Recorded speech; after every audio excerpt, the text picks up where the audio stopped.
तुसे सारेआं गी मेरी तरफों नमस्ते ते कन्ने होई अष्टमी दियां मतियां मतियां मुबारकां. Today is a special day for us in many ways. It marks the week of our first anniversary. Yes, International Dogra Society will be one on 12th of November. We thought it is best to start this week with the message of Lord Krishna. It is even more special as we have our own scholar, or should I say, he is an institution of Vedanta in himself, Maharaja Dr. Karan Singh Ji, to share the knowledge of Gita with us. Namaskar, Dr. Karan Singh Ji. Over to you. पहले तुसें सारे international Dogra society की बड़ी बड़ी बधाई हो. एक साल तो पूरा करा दो. अगले शनिवार की दिवाली पौंदी है. दिवाली दी भी बड़ी बड़ी तुसें सारी मुबारक. हाँ, लक्ष्मी थोड़े पर बनाए रखे. आज मैं भगवत गीता पर बोला करना, लेकिन शुरू करने से पहले मैं श्री कृष्ण का ध्यान एक बोलना चाहना और राधा रानी का एक ध्यान बोलना चाहना. I will start with a verse describing Sri Krishna and describing Radha also. Kasturi tilakam lalat falake vakshastare kaustubam nasagre navamautikam karatale venum kare kanganam sarvangi harichandanam chakalayan kanthe cha muktavalim gopastri pariveshito vijayate gopala chudam तप्त कांचन गौरांगी राधे वृंदावनेश्वरी विशुभानु सुते देवी प्रणमामि हरिप्रिये. Friends, it is very good to connect with you again. If you recall, the last time that I spoke, it was on the Upanishads. And I pointed out that they were the essential background and foundation of our philosophy. Today I will talk on the Gita. In a way, the Gita is a derivative text from the Upanishads. There is a famous verse, Sarva Upanishto Gavo Dogda Gopala Nandana Paratho Vatsa Sudhir Bhokta Dugdham Gita Mritam Mahat. All the cows are the Upanishads. The cow herd is Sri Krishna. Arjuna is the calf who is drinking the milk. And the milk is the essence of the Gita. In other words, the Gita is looked upon in some ways as the essence of the Upanishads. We are living, as I said last time, also in an age of great turmoil and transition. And we're having all sorts of dramatic developments, elections. There have been elections in the world's strongest democracy. Tomorrow we're having election results in Bihar. So the world is constantly changing. Samyak samsarati iti samsara. The definition of the samsara is that it constantly changes. And we are now living in a great turmoil. How did I get cut off? M. Sharma का नाम आ रहा है आगे. M. Sharma का नाम क्यों आ रहा था आगे? और ये बीच में आ गए थे. आप प्लीज कंटिन्यू करें, मैं इनको म्यूट कर दिया. No, so what I was saying was that in this age of turmoil and transition, when the old is collapsing and the new is struggling to be born, it is very important for us to look into our scriptures, not to go backwards in time. Some people feel that we can go backwards. That's not possible. Charai veti, the Veda says we must move onwards, not backwards. But we can try and get some wisdom, some inspiration, some guidance from our sacred texts. Now we have a tremendous treasure of sacred texts. We have the Vedas, the Brahmanas, the Aranyakas, the Upanishads, then the Puranas, the Itihasa, so-called the Mahabharata, Ramayana, huge corpus of work.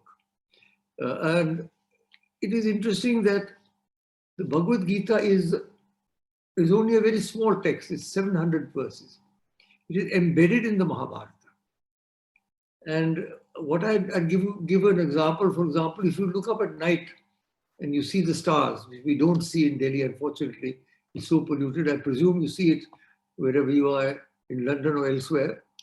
Then you will see that there are lots of millions of stars, But there's one star which is particularly bright, and that is the Dhruvatara, the pole star. It is not the largest, it is not the brightest, but it has a special intensity. The same thing is true with the Gita. In this huge ocean of literature that we have, the Gita has a special position. Along with the Brahma Sutras, these are the three foundations of the Vedanta. So the Gita is very important. And it is very interesting that all the great philosophers of India who've wanted to put forward their philosophy have had to write commentary on the Gita. That is why we have a large number of commentaries down through the years. Adi Shankaracharya says in one of his stotras, Bhagavad Gita kinchita dita ganga jal lavakanika pita sakritapi yasya murari samarcha tasya yamah kim kurute. In other words, even a little of this wisdom of the Gita can save us from death. And Gita itself says, Neha vikramanashosti pratyavayo na vidyate swarpam apyasya dharmasya trayate bhatovaya. No negative forces can prevail. No amount of effort will be wasted.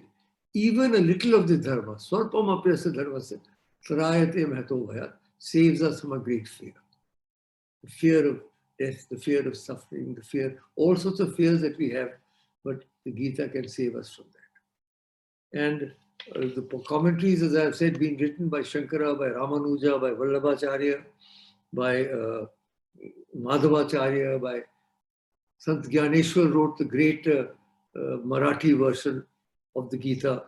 Lokmanya Tilak, one of the foremost leaders of our freedom movement in the early stages, he's written Gita Rahasya, very important. Sri Aurobindo, the great thinker and the great philosopher, he's written essays on the Gita, which is probably the most comprehensive commentary. An Englishman called Sri Krishna Prem has written a wonderful commentary on the Gita called Yoga of the Bhagavad Gita. So there are lots and lots of commentaries. Now, why is the Gita so important? First of all, I'll try and explain why it is so important. The first reason is that it is a scripture of conflict. And we are in a conflictual situation today. The Upanishad background is quite different. There the Rishi sits in a quiet place on the banks of a river or in a mountain resort. And the Shishyas, one or two more Shishyas are there. And there is this dialogue. But the Gita situation is totally different. The war is beginning. The conches have already blown. The weapons are ready to be released. And at that situation, we have the Gita. Now, Gita is also, by the way, a dialogue. Ours is a dialogic civilization. We are not a revealed civilization. Here's one text, take it or leave it. No. We're a dialogue. It's always question and answer. I explained last time about the Upanishads also. Upanishads are questions by the Shishyas and answers from the Rishis. Here again, there's a question and answer setting. And but it is a conflict. Krishna said, Tasmat uttishta kaunteya yuddhaya nisakishtaya krita nischaya. Therefore, O Arjuna, arise, ready for battle. Tasmat sarveshu kaleshu mamanusmar yuddhacha. At all times, rise and think of me and fight. So it is a scripture of conflict. And today, I think we all find ourselves in a conflictual situation. We are not sitting comfortably in ashramas. We are involved in the world with the various problems, whether they're political or economic or social or whatever. We are actively involved.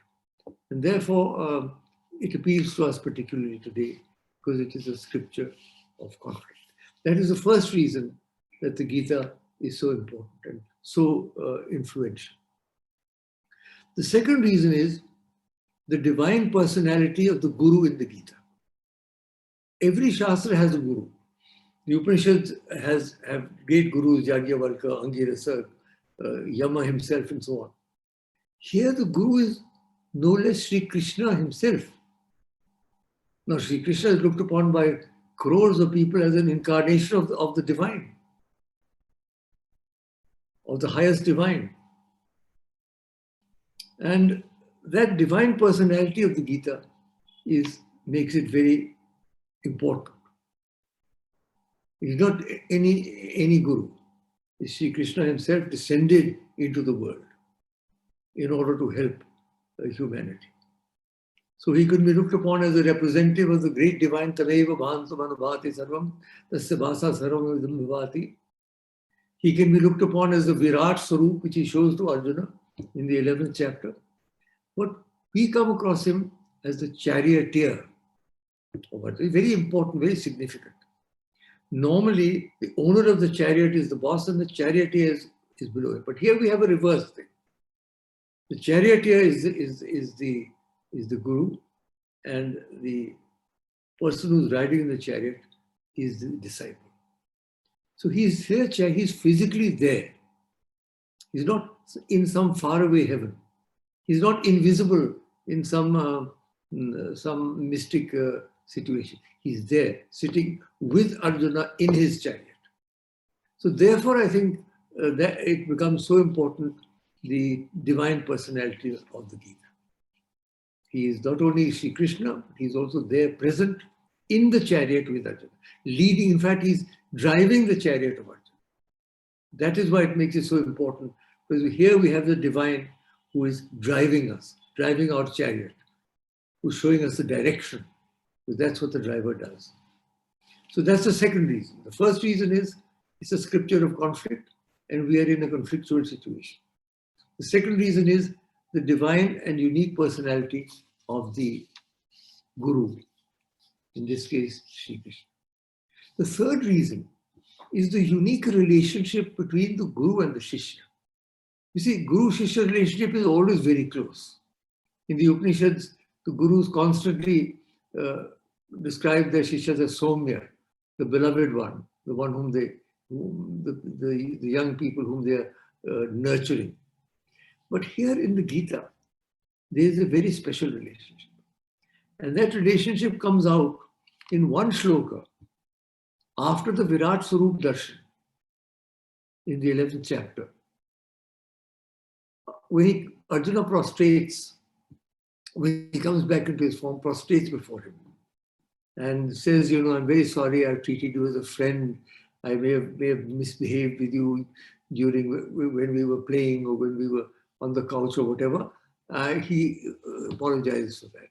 And then he says, Tasmat pranamya pranidhaya kayam prasadayaham aham ishim irim piteva putrasya sakheva sakyu priya priyayarasi devas. What an extraordinary shloka it is. Tasmat pranamya pranidhaya kayam. Therefore, I now bow before you. Prasadayaham aham ishim. I now demand grace from you. What relationship do I demand? Piteva putrasya. The relationship of father to a dear son. A very, very close relationship. But not only that, because that relationship is within the four corners of the family. Sakheva sakyu. Like a friend to a comrade. Friendship knows no barriers.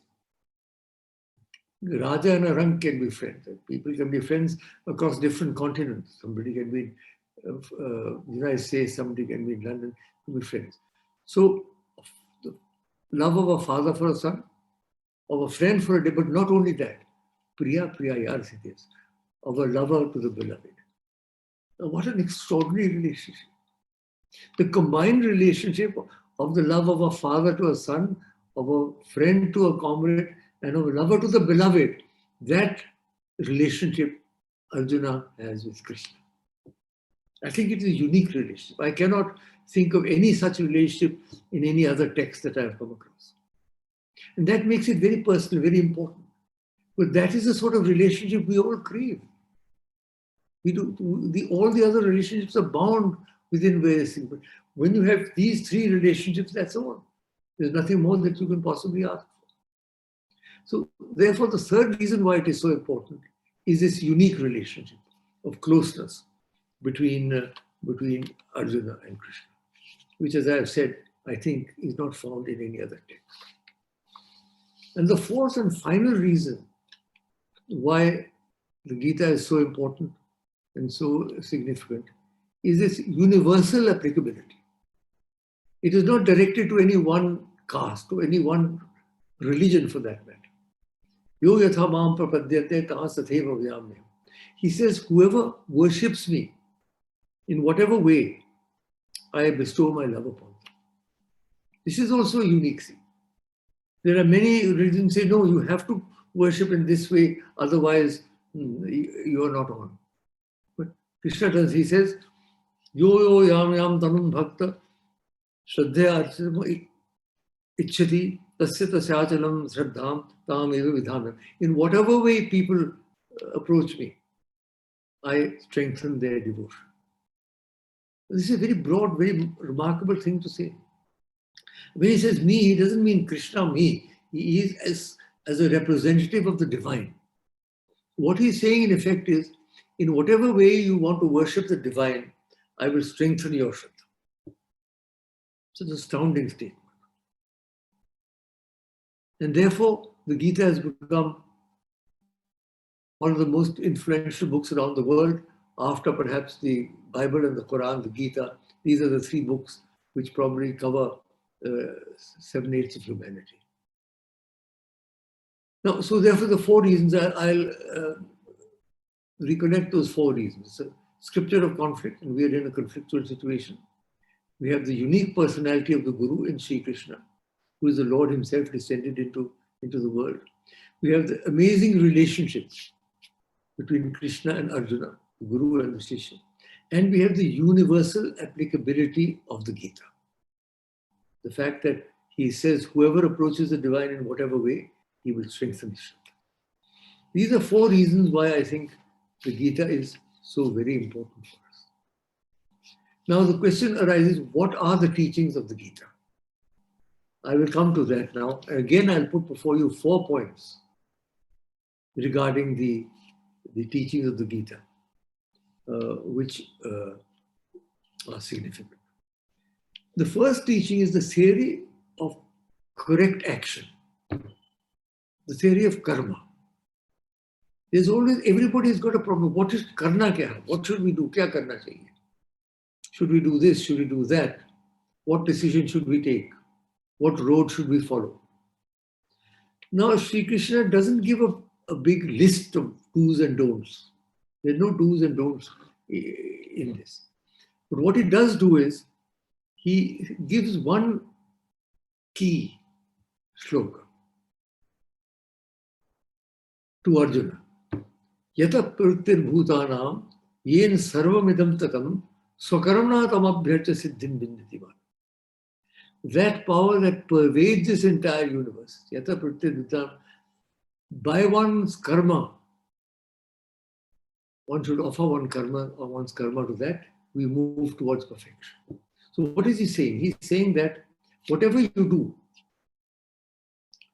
dedicate it to the divine. Like I am a worshipper of Lord Shiva, yat yat karma karomi tat tat akhilam shambho tavarada. Whatever I am doing, including this lecture, I devote, dedicate to Shiva. So what Krishna is saying is that divine power that pervades the universe, if you dedicate your work to the divinity, whichever divinity you worship Krishna, you worship Shiva, you worship Jesus Christ, or you look upon Muhammad as a prophet of the divine, or Moses, or whatever your highest aspect of spirituality is, if you dedicate your work to that, then you can never do the wrong thing. That is an inner key. He can't give you a list of what you should do. Because the moment you are doing something wrong, you will know, how can I dedicate this to my Ishta, to the divine? So that is an inner key that he has given you. That whenever you have any important decision, or whenever you want to do anything, dedicate what you have to do to the divine, and that will give you the correct guidance. So the theory of karma in the Gita is very important, because karma is also an important road to salvation, and the Gita particularly mentions that. Now the second teaching is the integrated yoga. As you know, there are four main paths to the divine. There's the Jnana Yoga, the way of the mind, that is the Upanishads and philosophies and so on. There's the Bhakti Yoga, the way of the heart, of emotions. There's Karma Yoga, the way of the arms, the way of action. And there's the Raja Yoga, the way of the breath. Now, all these four yogas are covered in the Gita. Nahi jnanena sadrisham pavitra nahi udite. There's nothing more pure than wisdom, he says, about jnana. And about bhakti, of course, wherever Sri Krishna is, there's always bhakti automatically. Because he came to deliver us. When he was born in that Mathura jail, the moment he was born, the fetters fell off his father's arms. The gates that could be opened only by 1,000 people on either side slid open, and he was in. So he's been the liberator. So bhakti is there, and his great yoga and his great maya of the Vrindavan, of his childhood, that is something which is so beautiful and so lovely. The rasa that he has with Radha and the gopis and all his boyhood pranks and all. So bhakti is already there. Then karma. Karma is very important, as I said, the way of karma. Because people had begun to feel that it was only if you went into some ashrama that you could attain salvation. The Gita says no. Upanishads also say that. Gita says no, if you can act now,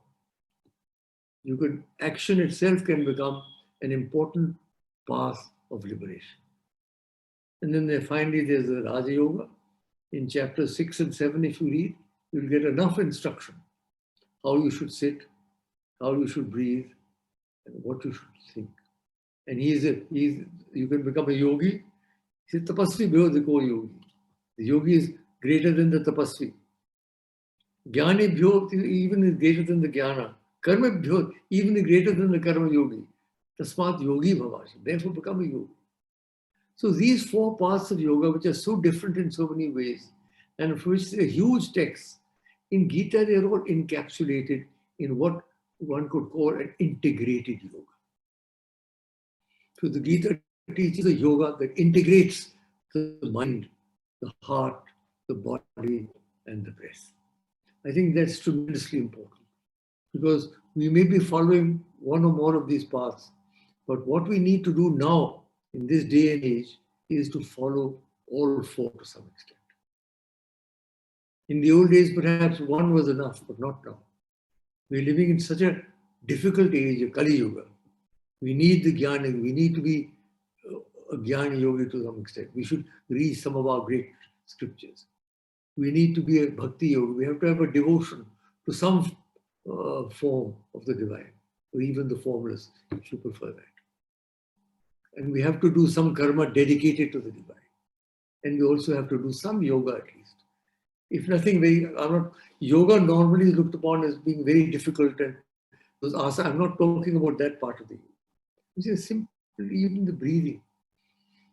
Breathing in from one nostril, breathing out from the other, that itself is a yoga. And breathing in again, doing that, that's quite safe. If you sit upright and concentrate your mind and put your mind on your breath, you will find that your mind is becoming calmer. All the excitement and all the tensions will gradually fall away. So the Gita teaches us this very, very important lesson, that all the four yogas are needed. And it teaches us the integral yoga. The third teaching of the yoga are repeated assurances of divine intervention. Throughout the Gita, he says, he makes general assurances. One to the whole world. Yada yada hi dharmasya glane bhavati bharata. Abhyuttanama dharmasya tathatmanam prabhajamyaham. Paritranaya sadhunam vinashaya dushkatam. Dharma samsthapanaya sambhavami. From age to age, whenever dharma is in danger, dharma seems to be victorious, I dissent from age to age. And then he also gives individual assurances to Arjuna. Na me bhakta pranashyati. My bhakta will never be destroyed. So he gives assurance. But here I'm going to say something which perhaps you have not heard before. I have a view that we've got to hold Sri Krishna to his promise. When a minister makes a promise in the House of Parliament or in our Lok Sabha, we get up and say, look, you made this promise. Why have you not fulfilled? Now, Krishna makes so many promises. Krishna is, वो बहुत चालाक है, बहुत टेढ़े हैं. He's full of mischief. So unless we nail him down, we can't just get away by making these promises. अच्छा, अब कब आएंगे आप? वो गालिब का शेर याद आता है मुझे कि हमने माना तगाफुल न करोगे लेकिन खाक हो जाएंगे हम तुमको खबर होने तक. The way things are going, by the time you descend, we are all into the dust. So, my dear Lord Krishna, we are going to hold you to your promise.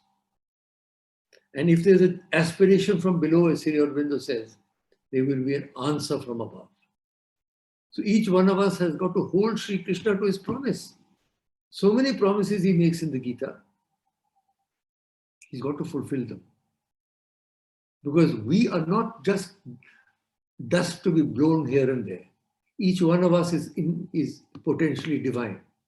Ishvara sarvabhutanam hrideshe tishtati. He says himself in the Gita. The Lord resides in the heart of all beings.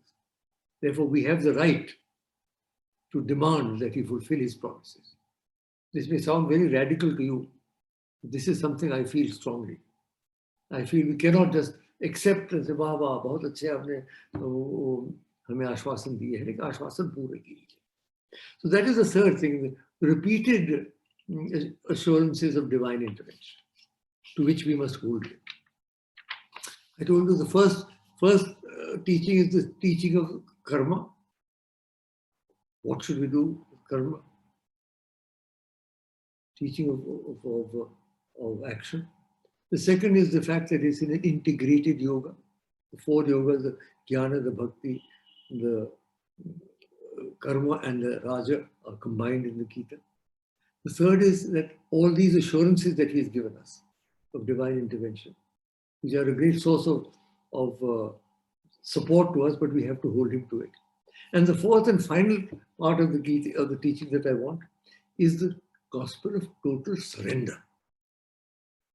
After giving the whole Gita, and after answering all of Arjuna's questions, Sri Krishna then comes out with his own shloka, his own teaching at the end. And what does he say right at the end? Sarv dharman parityajya mam ekam sharanam vraja aham tva sarva papebhyo mokshayishami ma shata. Another assurance. Sarv dharman parityajya. What is a dharma? Dharyati dharma. Dharma is what supports us. Some people think their wealth will support you. Some people think their political power will support you. Some people think their physical prowess will support. In the final analysis, none of these will come with us. It is only our dedication and devotion to the divine that will support us. So he says, Sarv dharman, but give up all dharmas. Mam ekam sharanam, come alone to me. And again, I hold that he's saying, not as Krishna, but as a representative of the divine. Mam ekam sharanam vraja. Aham tva sarva papebhyo mokshesha. I will save you from all sin. And what are the last two words? Ma shucha. Fear not. I think those last two words sum up the teaching of the Gita. Because what he's saying is, after what I've told you about all the yogas and about all the dharmas and about what situation is, in the end, do not fear. Have faith. Just remember one thing. Where there is fear, there is no faith. And where there is no faith, there is faith, there is no fear. If you have fear, there is no faith. That means you do not have faith in the divine. But if you have faith, you have no fear. So where there is fear, there is no faith. Where there is faith, there is no fear. And I think that is what Sri Krishna is saying at the end of the Gita. Ma suja. Do not fear. जैसे कोई अंधेरे कमरे में बच्चा जा रहा हो, माँ पीछे खड़ी है, डरो नहीं बेटा, मैं पीछे हूँ. He's saying, I am with you. I am sitting in your chariot. Do not fear. So these, I think, are the reasons why the Gita is so very important. Reasons why it is important and the teachings. And I think it is essential for us to realize that the divine charioteer is seated within us. Remember, Kurukshetra is not only a plain in Haryana. Kurukshetra is within each one of us. Within our own consciousness, the Devic and the Asuric Shaktis of fighting with each other. And there, within that, we can find the divine charioteer. So with the voice of the divine charioteer echoing in our ears, and the voice of the divine flute playing. In fact, I prefer Krishna of the flute than Krishna of the charioteer, I must say. And with the cosmic dance of Shiva Nataraja going on, let us proceed boldly towards our spiritual goal.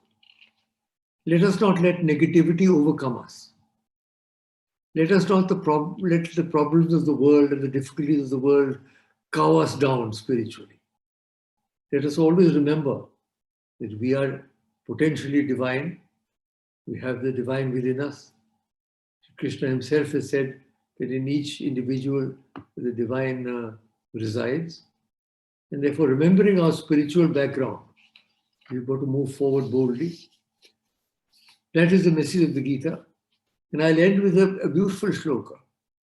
And this shloka says, Lord Krishna, please take us into your consciousness today. At my last moment, I may not be able to speak. Who knows, somebody may be in ICU or somebody may be on a ventilator. Therefore, do not delay. Aaj hi hame apne charanon mein le lo. So I started with the dhyana of Sri Krishna and Radha. I close with this shloka, which is a very, very moving shloka.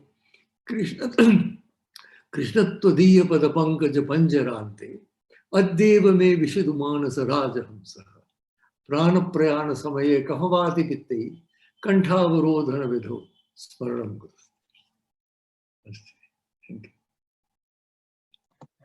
Thank you so much, Dr. Karan Singh Ji. You have today given us this Gyan with such simplicity and so beautifully. I'm sure everybody would cherish it for life. And as you said, what we get from Gita and from the Updesh. I had also read one thing which one said that, like you said, the good and the bad, the evil and the demon, everything is within us. And who wins? The one we feed the most. So we have to look after who we are feeding, and the one we'll feed will win. So now with this, I would like, if anybody would have any question to ask Dr. Saab on Gita, then we would be happy to quickly take it. Happy to respond. Kiran Ji is here. She would like to ask a question. Kiran Ji, you can unmute. Yes, I did. Jayadeva Maharaj, I am Kiran from Atlanta, General Govardhan's daughter. हाँ जी हो यही पता नहीं होई के पर हो गई है. And I hope that Gita plays into it and everything comes to the center and not any extremes on either side. Jaydev जी, हाँ जी. इससे लगता सी सारे कि बड़ा पॉजिटिव डेवलपमेंट होया जेड़ा अमेरिका च इलेक्शन होया. हाँ जी, I hope everybody comes to the center. That's what I feel. थोड़ा balance चाहिए है बस. बड़ा अच्छा lecture ha.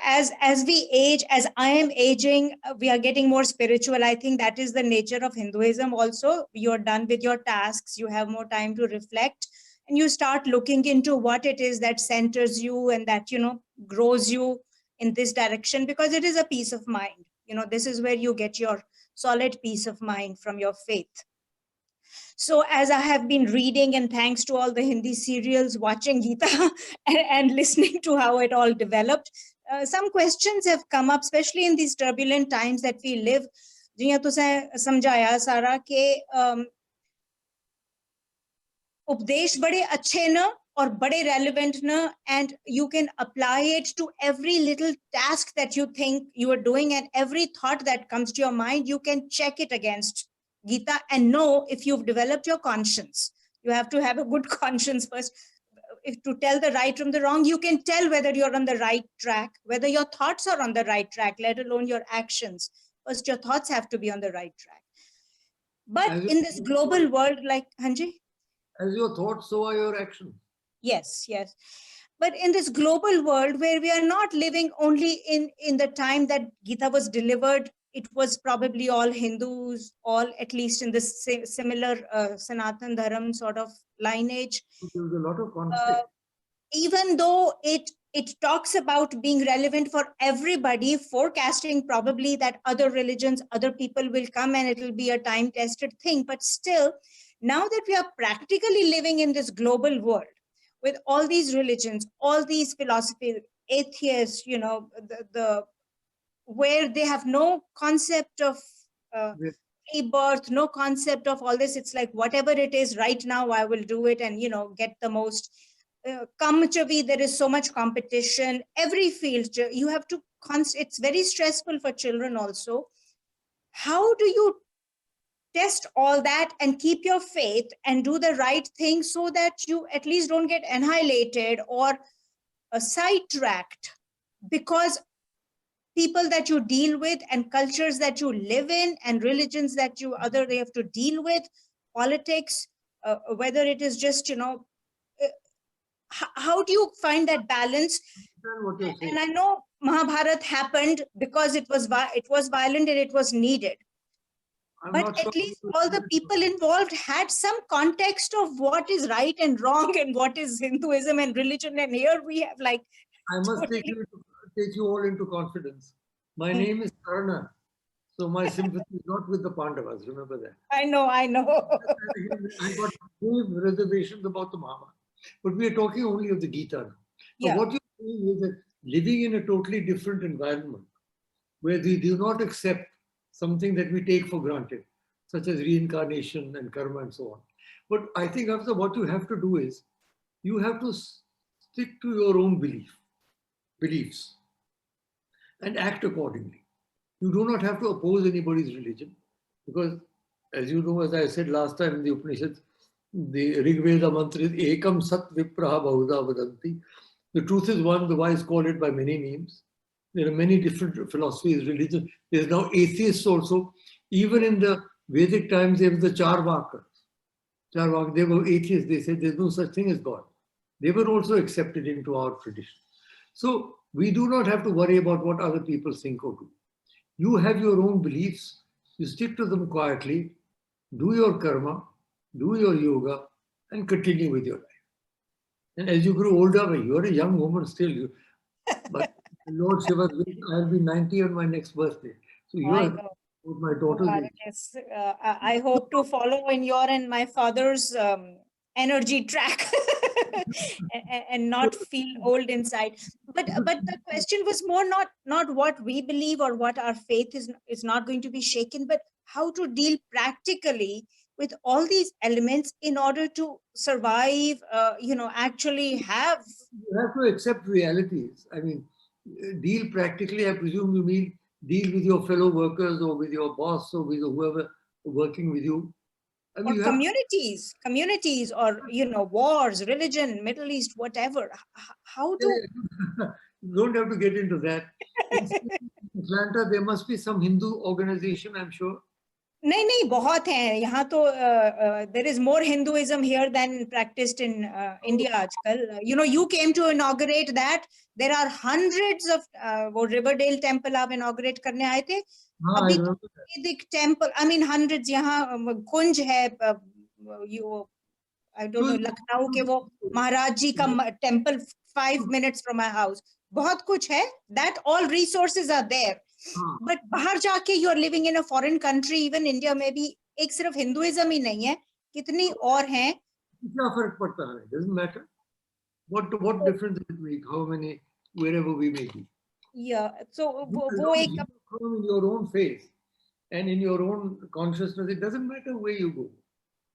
Mind you, in the Mahabharata, everybody didn't accept Krishna. I mean, there were more armies on the other side than on the side of the Pandavas. Right, right. So it doesn't really matter how many different civilizations you come across.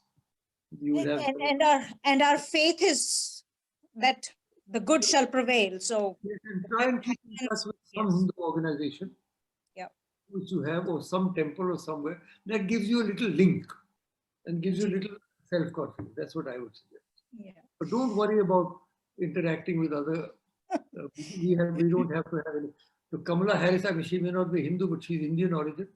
Great congratulations to the people of America. They've elected an Indian origin woman as Right. the vice president. It's Yeah. a very big thing. You know, I we are- had one other quick question, just something that's in my mind. So Krishan ji came down as Vishnu's avatar, and in those times, Pandavas were aware कि ये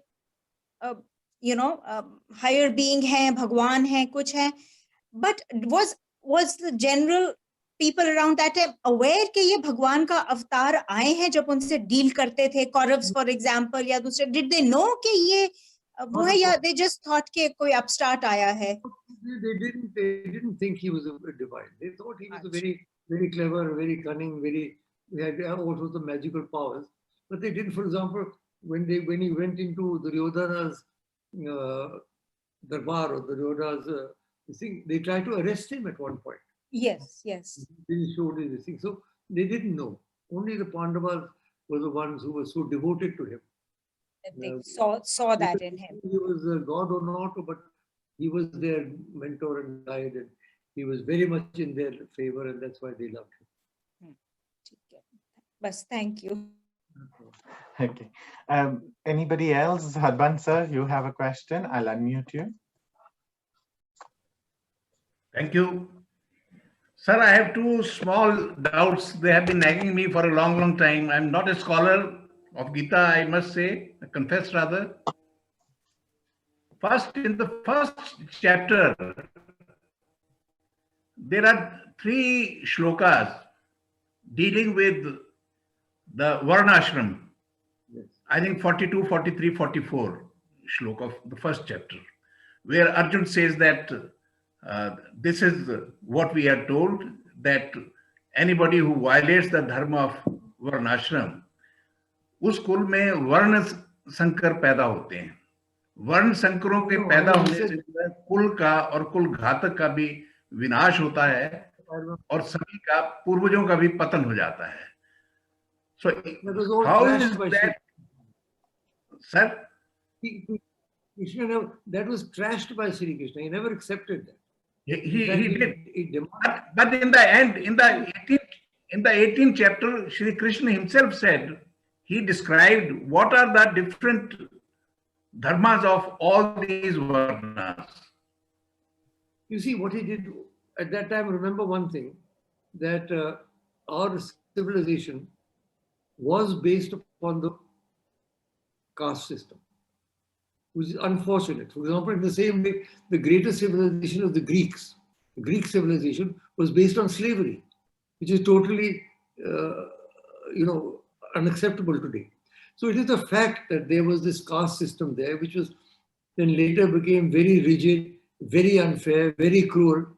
Every Hindu reformer who started his work started by attacking the caste system. Every single one, from Raja Ram Mohan Roy down to the present day, they all rejected the caste system. It is still prevalent in India, and a lot of cruelty is involved. I think it is a negation of the Vedanta. Because the Vedanta says that the divine is in everyone. Then how can you look down upon somebody just because he happens to be born in a different caste? So this is the constant tension within Hinduism, and we have to deal with that. Each one of us has got to overcome this. You remember my father, you've written books on him. He, in 1929, he opened all the temples in JNK for what were known as Harijans, what we now call Dalits. It is a very progressive measure. Even today, there are temples who do not want Dalits to come in. So we have to, and by law now it is against the law. Practicing caste discrimination is against the law in India. India says that every individual is equal, but the caste system says they are not. So you're quite right to raise this picture. As far as Arjuna Singh goes, this Varnashankar and all, Krishna proceeds to say, though, this is not important. He trashes that. That was the traditional conservative view. And even now, nahi ji, utthe biyah nahi karna de, utthe nahi karna de, utthe rishta nahi karna, flan nahi karna. वो अजय तक भी चला था. But we have to overcome that. I think that's the second doubt, sir. There is a finality in Gita also. Like many of the other Semitic religions, there is certitude, finality. There is a whole lot of dialogue between Guru and Shishya, one friend and another. And one by one, most of them are told to him and some of them eliminated. But finally, Lord Krishna, I believe that he too lost patience with him and he had to reveal his Virat Roop. Oh, without that, he had to do that. You're right. It's very interesting. Without that, Arjuna wasn't impressed. He wasn't convinced. He revealed his Virat Roop twice in Mahabharata. Once in Kaurav Sabha, when he was an ambassador and was spurned by Duryodhan, who called him Mayavi. And in that Sabha, I think probably only Dhritarashtra, Bhishma and Vidur. These were the three who were devotees of Krishna. All others, they did not believe in his divinity. Who saw the Virat Roop. Other people couldn't see it. They were blinding. So ultimately, the certitude has to be there in every religion or every philosophy. I am final. This is final. Main hu awwal, main hu aakhir. You're right.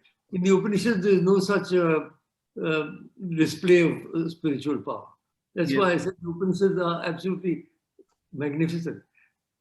But in the Gita, by the time of the Gita, there had already been a decline in spiritual awareness. And that is why you are right. He had to show his Virat Swarup. Then ultimately Arjun will parry there. Yes. He didn't accept. Arjun kept asking questions. So you're quite, that's a very interesting point you make. Why the Virat Swarup Darshan came in. But it didn't come at the end of the Gita, interestingly. It comes in the middle of the Gita. 11th chapter. So it doesn't end with the Virat Swarup. He again comes down to human form and the dialogue continues. In the 18th chapter, in fact, there is a dialogue of reconciliation between the Guru and the Shishya, the two friends. Now my doubts are dispelled. That is the thing. You're right. It's very interesting, very interesting. But this thing has been nagging me all my life. The relationship is very close, Arjuna and Krishna, because he himself says that I may have been disrespectful to you when we were on the couch or when we were eating or playing and all. I called you Yadav and so and so. I didn't know your divine thing. It's only after he sees the divine force that he then realizes the divinity. You are absolutely right. That's a good point that you take. Thank you. Thank you, sir. Dr. Saab, I have a small question to ask. You know, a lot of sages wrote the importance of Nam Japa. What is the importance of Nam Japa and how it helps to meet Param Brahma? Well, Nam Japa is one of the important parts of bhakti. For example, I always carry a mala in my hand. Mm-hmm. And whenever I'm not doing anything, I keep Om Namah Shivaya, Om Namah Shivaya. I keep japaing. Not only in the puja, even if I'm sitting around, maybe watching television, doing something. So Nam Japa reminds you of the divine. It is a reminder. This is a reminder of the divine. Many people have a rosary. Yeah. The Christians have a rosary. Muslims have a tasbih, what they call. So these are all reminding mechanisms to remind you of the divine all the time. Or japa is very important. कहते हैं कली युग में जप जो है is very significant because people now don't have any time to do elaborate pujas and rituals and yagyas and all. Who's got the time? Who's got the energy? Therefore, with japa, you can just carry on with japa all the time. Na lende raho. मैं तो शिव कुमार का ना लेना 24 घंटे. जी, बड़ा शैल. Let me ask anybody else before we close today's session. Krishna Pandit ji from Bombay is the president of Dogra Samaj, Mumbai. I'll unmute you. Krishna ji, आपको खुद unmute करना पड़ेगा कृष्णा भैया. या you're कर दिया. सारे कोला पहला तुसे मेरा प्रणाम. मेरी मिकी एक गल तुसे पूछनी ही. बोलो. कि मैं डोगरी बोलगा, मिकी इंग्लिश बरोबर आंदी नहीं. हिंदी और इंग्लिश मैं डोगरी बोलगा. मिकी एक सुनाओ कि मंत्रास खाली कन्ने बिच पोने करने ठीक हुंदा या मंत्रा जपना ठीक हुंदा? देखो जी, दो चीजें ठीक होंगी. अगर करने भी मंत्र पाओ तो कोई बुरी गल नहीं है. अगर जपो वो भी अच्छी गल. They are not mutually exclusive. फायदे केड़े चंगे हुंदे जेदे कन्ने जपना कन्ने फायदे हुंदे न कि कन्ने बिच तुस जियां अस सवेरे वॉकिंग करने आ ते वॉकिंग दे बिच अस कन्ने बिच वो ईयरफोन लाइए ते YouTube दे ऊपर अस सुनदे रहने आ. नहीं, बड़ा मंत्रा ठीक. किसी भी कोई काम करा लो, कने सुना भी करो, कने जपा भी करो. माला एक ले लो. अच्छा, माला लइए जपना भी चाहिदा. जपना चाहिए अगर हो सके रखी लो, बहुत चीज रखी लो माला जिसले कोई टाइम. दुआ एक मेरा क्वेश्चन, दुआ एक क्वेश्चन निया हां कि पूर्व जन्म है के? बड़े सारे लोग आखदे न कि पूर्व जन्म हुंदा. ते पूर्व जन्म है के? साड़ी फिलॉसफी ते पूर्व जन्म हुंदा. साड़ी जेड़ा वेदांत भी है, साड़ी फिलॉसफी च हिंदुइज्म विच, बुद्धिज्म विच, जैनिज्म विच, सिखिज्म विच, चार जेडी इंडिक फिलॉसफीज न उनदे सारे च रीइनकार्नेशन होंदी, पूर्व जन्म होंदा. जेडे one shot religions and Semitic religions, Judaism, Christianity, इस्लाम, वो आखदे नहीं होंदा एक जन्म.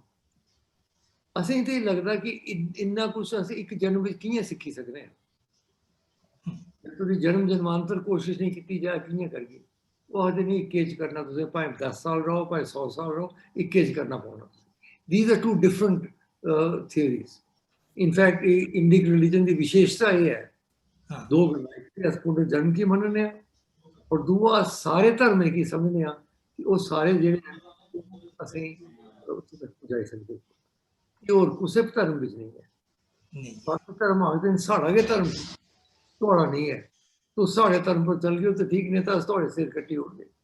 ये साढ़े च नहीं है. एकम सत विप्रा बहुधा वदंती. अपने अपने तरीके ने करो, पर करो जरूर. तो थोड़ा जो पहला सवाल है, तो सुनो भी जरूर, माला भी लिए, जपा भी करो जिससे मौका. दो काम करो. बड़ा बड़ा धन्यवाद थोड़ा. बहुत बहुत. Sir, just on this question which Krishna Bhaiya asked, when you said that you should also listen and you should also try and बोलना भी चाहिए श्लोकों को, मंत्रों को. मैंने कहीं पे पढ़ा था कि अगर मंत्र को ठीक से उच्चारण नहीं करा तो उसका असर गलत भी होता है. वो तो बड़े तांत्रिक मंत्र के बारे में, कॉम्प्लिकेटेड. सिंपल मंत्र जी ओम नमः शिवाय है, हाँ वो तो सब, ओम या ओम नमो नारायणाय, सिंपल मंत्र जेडे इनके कोई खतरा नहीं. वो तो होते हैं तांत्रिक मंत्र जो करते हैं. हाँ जी, वो गलत नहीं होने चाहिए. वो लंबे मंत्र होते हैं, वो इन मंत्रों के साथ, नॉर्मल मंत्रों के साथ उनका कोई संबंध नहीं. जी जी, थैंक यू. ते हुन होर कोई any question, or we will let Dr. Saab rest then. We've taken a lot of his time. He's been very kind and very patient, always with us. I enjoy really interacting with the International Dogra Society. It is our pleasure. Listening to this, but it is tremendously important, and I congratulate you for what you're doing. Your thing says that you have 43,000 followers. That's a lot of followers. Thank you, sir. Carry on with the good work, and warm Diwali greetings to all of you. बड़ी बड़ी बधाई है. महालक्ष्मी का श्लोक करना, मैं एक दिवाली का करे समाप्त करना. जी. या सा पद्मासनस्था विपुल कटितटी पद्म पत्रायताक्षी गंभीरावर्तनाभि स्तनभरणमिता शुभ्र वस्तोत्तरीया लक्ष्मी दिव्यै गजेन्द्री मणिगण खचितैः स्नापिता हेम कुंभैः Nityam sa padmasana tava vastu grahe karva mangalyam. Yeah, I want to confirm. Naren. Namaste. Sundasaryada Mata Tanvat. Namaste. Thank you.